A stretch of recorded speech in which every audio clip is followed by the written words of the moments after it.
Hayes Creek is a tributary of the Maury River in Rockbridge County, Virginia,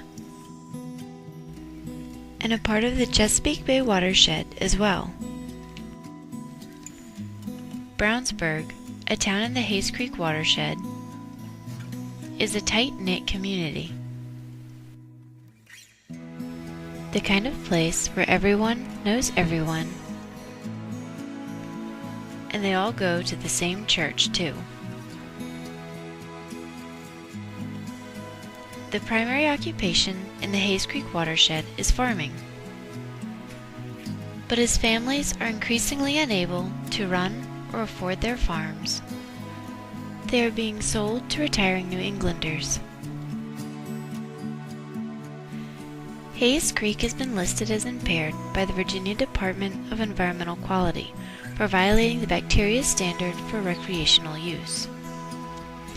It is believed that the primary source of impairment in the Hayes Creek watershed is livestock, which deposit manure in the stream and on pastures that provide runoff into the creek.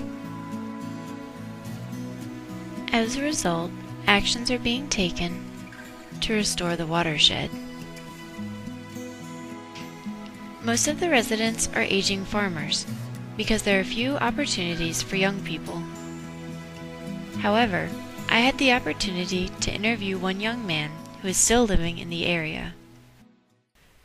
Growing up on his grandmother's farm near Brownsburg, Virginia, James Moneymaker was an outdoors-loving kid. I could easily see why when he took me up to the highest point on the farm, which also happens to have the best view in the whole town.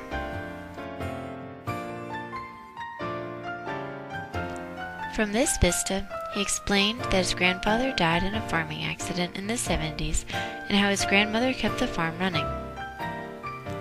Now his father and uncle do all the farming. They originally raised beef cattle,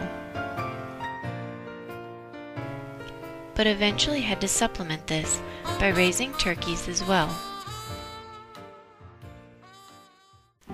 James graduated from Virginia Commonwealth University in Richmond, Virginia, with a degree in environmental studies. Obviously interested in ecology and nature, he enjoys performing macroinvertebrate tests to monitor water quality in Hayes Creek.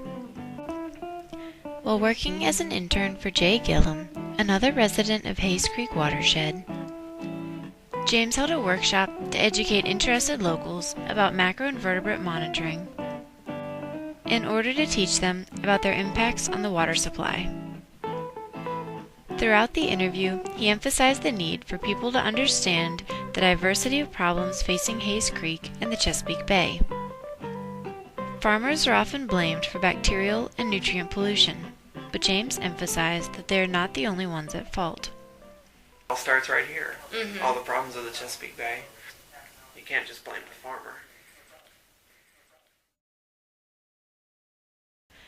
On the other hand, he also believes that they should do their part, and that there are many ways in which farmers can improve their practices.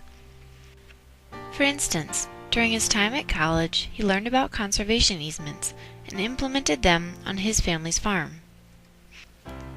They have also fenced the cattle on their farm out of the stream, noting that they always knew it was something that they should do, but couldn't afford until USDA cost-share programs were available. The young moneymaker also told me that he would be against regulations forcing farmers to fence their cattle out of the stream, because it's still private land. However, he thinks it is important for people to implement best management practices using government aid now, before they do become regulation, a common worry in the area. James's perspective on such issues is somewhat different from many other farmers in the area. He believes that growing up on the farm nurtured his interest in nature, and is why he cares so much about what happens to the land. His education, on the other hand, is where he learned about the tools to protect it.